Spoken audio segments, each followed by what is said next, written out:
I'm Paul Edwards. I'm a self published horror author, and first and foremost, a monster kid. Today I'm reading Famous Monsters of Filmland 1968 Yearbook. I thought some of you might enjoy flipping through this vintage monster magazine with me. Just in case you don't own your own copy of Famous Monsters of Filmland's 1968 Yearbook. And together we can see what kinds of vintage monster goodness is in here. Check out the two-headed monster on the Famous Monsters of Filmland 1968 Yearbook. You know, even if you know a whole lot of monster movies, you may look at this and think for a minute, well, wait a minute, do I recognize that? Is that from a movie? No, it's actually not from a movie. This was the artist's original creation. But it is reminiscent of Harryhausen's style, isn't it? Not the two heads, but the way that each head looks and so forth. I think it looks like something that Harryhausen could have done. All right, so let's dive right in. Yikes! All right.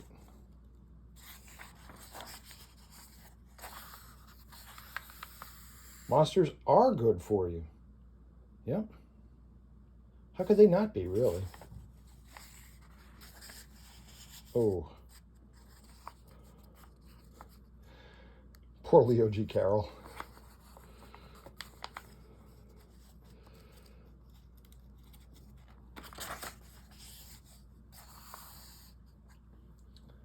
So, of course, King Kong, the 1933 original King Kong, was a huge hit. One of the most successful monster movies ever. And Forrest J. Ackerman, the editor-in-chief of this magazine, grew up just loving King Kong. So he made sure that there was plenty of King Kong coverage in this magazine. And Kong featured here pretty regularly.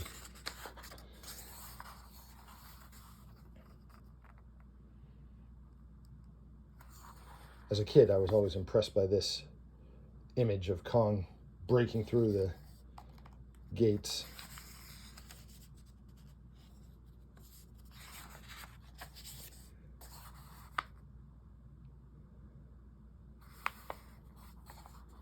Oh.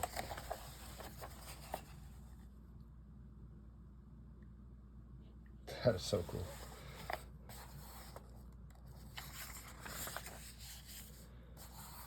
Half the fun of the original movie King Kong was the fact that there were so many other dinosaurs and monsters on Kong's Island.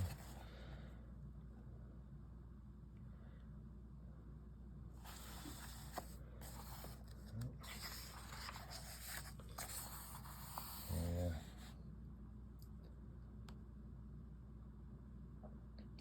You know, all three film versions of King Kong, the 1933 one, the 1976 remake, and the Peter Jackson 2005 one, they've all done a version of this log bridge scene.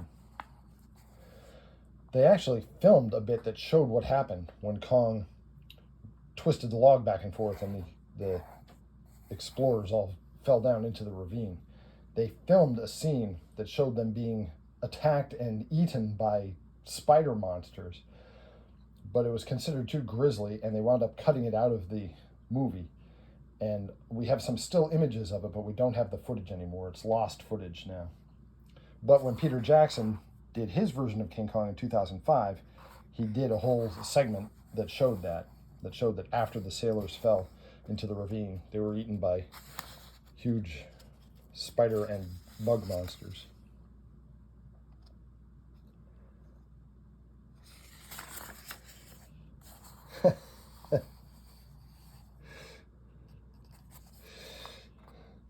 So the comedy team, Abbott and Costello, did a film, Abbott and Costello Meet Dr. Jekyll and Mr. Hyde. And what happened was that this was in the end of the movie. A whole bunch of Bobbies were infected with the Mr. Hyde formula. That's why they all transformed.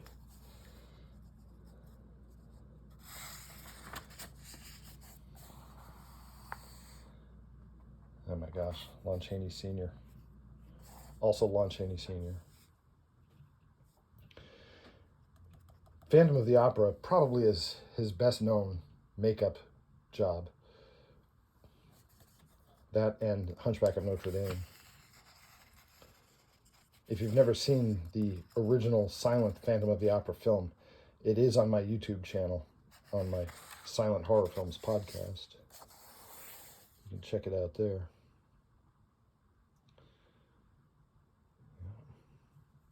Oh gosh. This is Lon Chaney Jr. as the Mummy in The Mummy's Curse.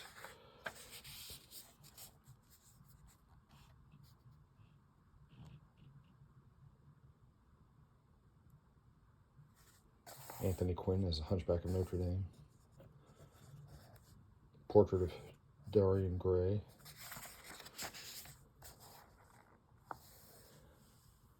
Oh, we're back to Abbott and Costello meet Dr. Jekyll and Mr. Hyde.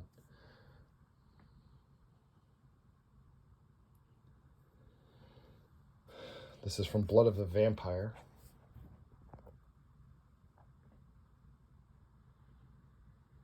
The pictures here aren't aligning with the text, by the way. Like it starts talking here about Bela Lugosi. Obviously, this is not Bela Lugosi.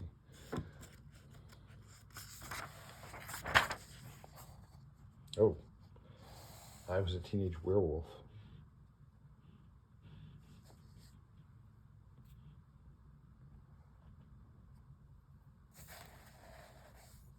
Oh, the Frederick March version of Mr. Hyde.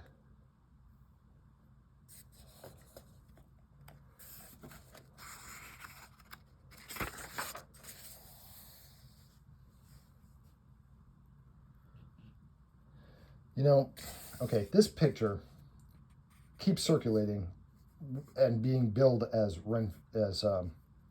Dwight Fry, because Dwight Fry played Renfield in the movie Dracula, 1931. But this is actually not a picture of Dwight Fry. This is a picture of the actor who played Renfield in the stage production of Dracula. That's why it's confusing, because you keep seeing this billed as being Dwight Fry, and it's not Dwight Fry, clearly. But the reason is because it's another Renfield. Oh, nice full-page Frankenstein. That's a good one to cut out and tape to your school notebook.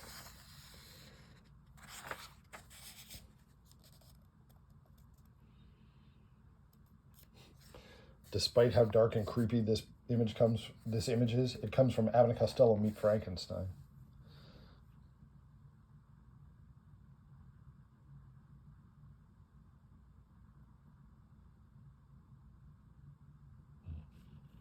Yikes.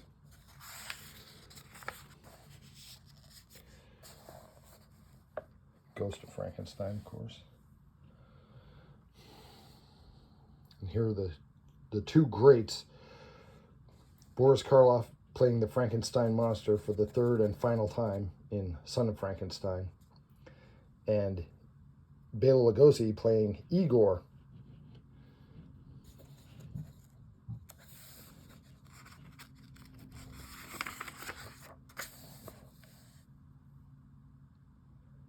This is from House of Dracula.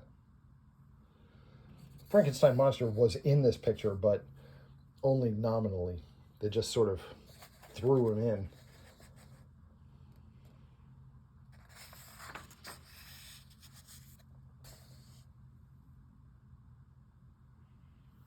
Oh, then of course there's I Was a Teenage Frankenstein. Under all this makeup is Gary Conway. He was probably best remembered as the lead actor on Land of the Giants. Wow.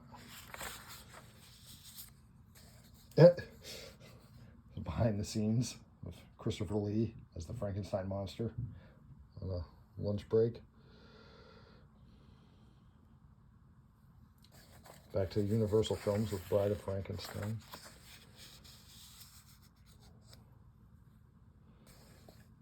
Remember this? The Morlocks from the Time Machine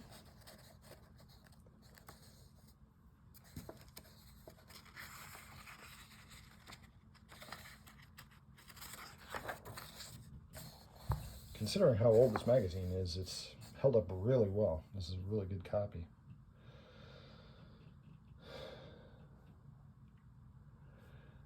The Old Dark House with Boris Karloff.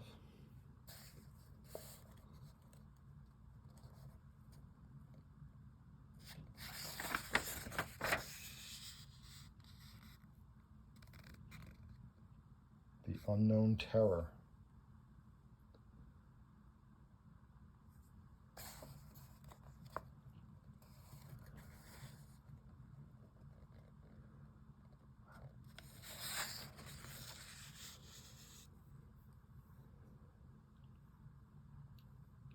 Jack Pierce's makeup for Boris Karloff as the Mummy was amazing.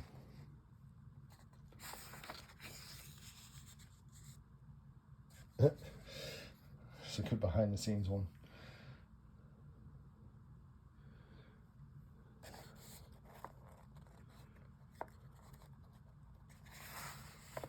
Mummy, my tummy hurts. Yeah. Poor John Carradine. He was really good. He was one of those super deep voiced actors, but he wound up in a lot of less than awesome movies. In fact, he was in a lot of movies where he was the best thing in the movie.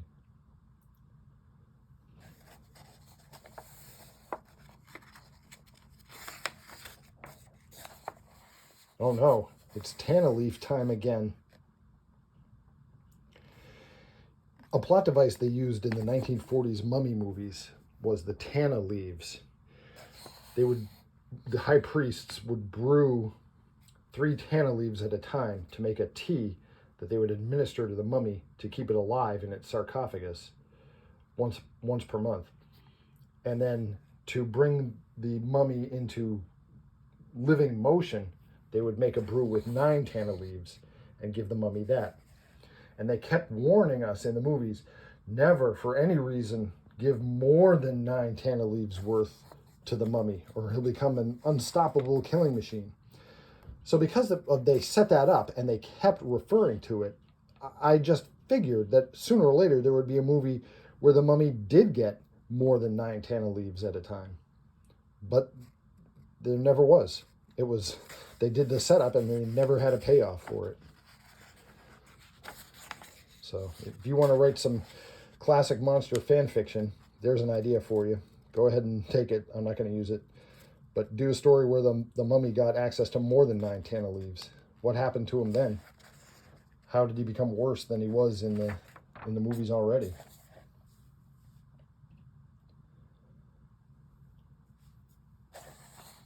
Oh, brother.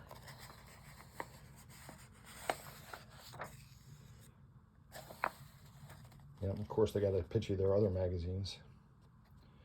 Creepy and Eerie and Monster World were all Warren publications, just like Famous Monsters of Filmland was. Oh, paperback novelizations of movies. I did read a bunch of these, although I didn't have Voyage of the Bottom of the Sea. I didn't know there was one. I definitely would have read that. Burn Witch Burn. You ever see that movie? From I think it was 1962. Of course, the classics, Dr. Jekyll and Mr. Hyde, The War of the Worlds, The Invisible Man. So here's a question for you. Full disclosure, how many of the classic monster stories have you actually read the entire original book for? You know, like Dracula, Frankenstein, The Invisible Man, Dr. Jekyll and Mr. Hyde. I have read all of them except I have not finished Frankenstein. I started Frankenstein but didn't finish it. But I have read Dracula and The Invisible Man and Dr. Jekyll and Mr. Hyde. Dr. Jekyll and Mr. Hyde is not a hard one. That's really a novella. If you want to start just to say you've read one of them, that's probably the one to start with because it's the shortest. Fu Manchu. Oh man, we're in trouble now. So Sax Rohmer's Fu Manchu books were about a supervillain character who unfortunately fits into some negative Asian stereotypes. And his books were full of Fu Manchu's evil plots, a lot of which involved strange deaths. Fu Manchu would organize strange deaths for his enemies. You know, exotic things. Nobody would ever just be shot or stabbed. It was always like a poisoned spider bite or a snake pit or something far out. You know? So they were creepy. They weren't exactly horror stories, but they had horror elements to them. Oh, more paperbacks.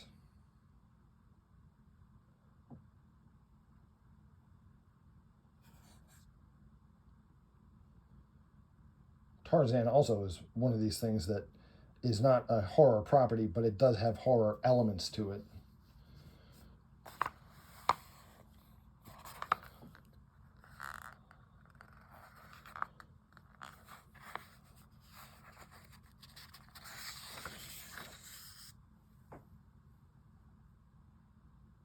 $500 horror photos in each exciting magazine. Only 50 cents each. That is pretty good.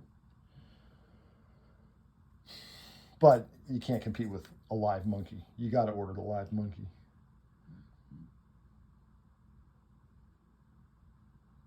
Nice.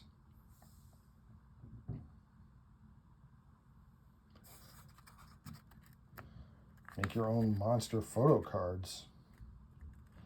Well, you couldn't print them off a computer, so this was the only way you were going to get them. I guess that's pretty good for $3.98.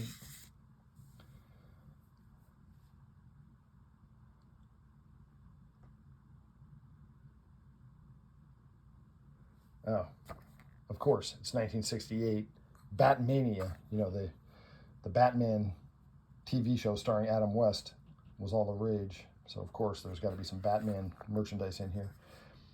And then the same guys that made the Batman TV show made a less successful TV show of the Green Hornet.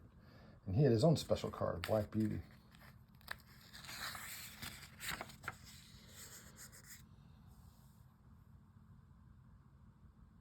Nice.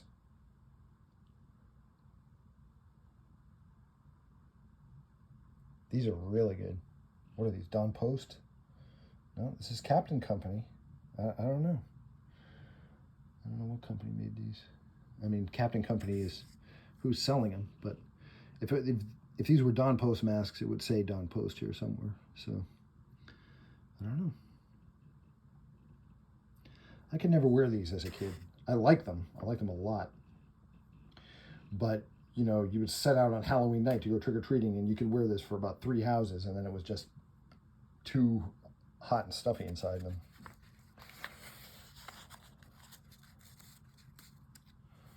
Oh, sure.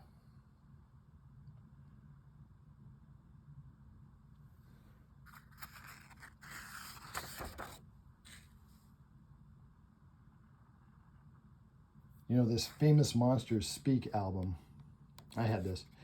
They show you a whole bunch of monsters on it, but the truth is, it's a single LP, single disc. On the front side is a Frankenstein story. On the back side is a Dracula story. That's it. These other monsters do not appear in it. So, it's false advertising. But it was really good, though.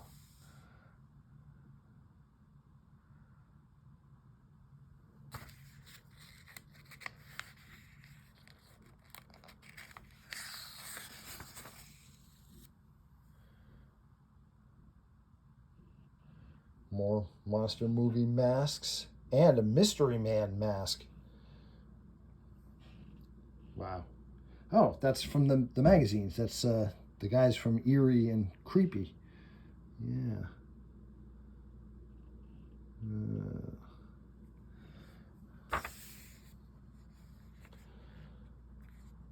All right. And then, of course, they're pitching you copies of the sister publication to this, Monster World. And you can get the very first Famous Monsters of Filmland hobby kit, The Forgotten Prisoner of Castlemare. Only 98 cents. Plus 27 cents postage. That's pretty good for a Forgotten Prisoner. Yikes.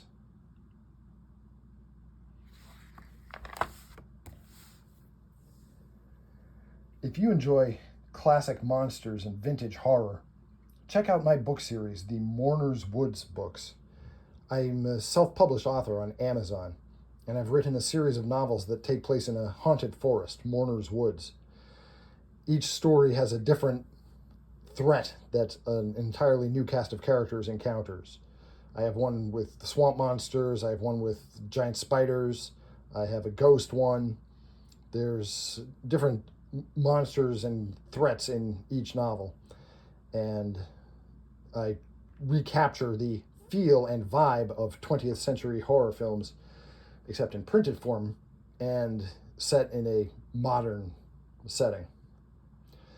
My books, again, are the Mourner's Woods books that are on Amazon.com. My name is Paul Edwards. Thanks for spending some time looking through the famous Monsters of Filmland Super 1968 Yearbook with me. I'll see you in Mourner's Woods.